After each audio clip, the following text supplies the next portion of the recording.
ഒരു ചെറിയ കുട്ടിയാണ്, LP ക്ലാസ്സിലാണ്, മറ്റോ പഠിക്കുന്ന പ്രായമാണ്. റോഡ് ക്രോസ് ചെയ്യുമ്പോൾ പാവത്തിന് ബോധമില്ല. ഞാനൊന്ന് പോലീസിനെ വിളിക്കട്ടെ. വീട്ടുകാരെ പറഞ്ഞാൽ മതി, കുട്ടികളെ റോഡിലോട്ട് അയച്ചു വിട്ടോളും. കണ്ട വണ്ടിക്ക് മുന്നിൽ പോയി ചാടിയിട്ട് വണ്ടിക്കാർക്ക് പണിയുണ്ടാക്കാൻ. ഇങ്ങനെ സങ്കടപ്പെടാൻ നിന്റെ കാര്യമല്ലല്ലോ. നോക്കി നിൽക്കാണ്ട് വണ്ടി എടുക്ക് ചങ്ങായി.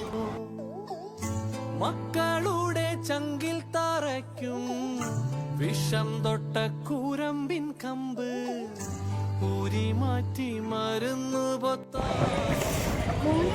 പിടിച്ച് ആക്സിഡന്റ് പറ്റ ഞാൻ കുറച്ച് വെള്ളം എടുത്ത് പുളിമുക്ക് സ്കൂളിലെ കുട്ടിയാണല്ലോ. പേര് ഐശ്വര്യ, അച്ഛന്റെ പേര് കൈത വളപ്പ്.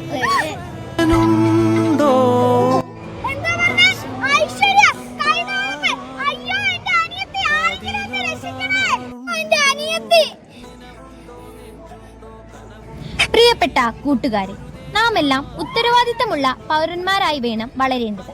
വഴിവക്കിൽ ഒരപകടം കണ്ടാൽ അല്ലെങ്കിൽ നമ്മുടെ നാട് ഒരാപത്തിൽപ്പെട്ടാൽ അത് എനിക്കോ എന്റെ കുടുംബത്തിനോ അല്ലല്ലോ സംഭവിച്ചത് എന്നല്ല നാം കരുതേണ്ടത്.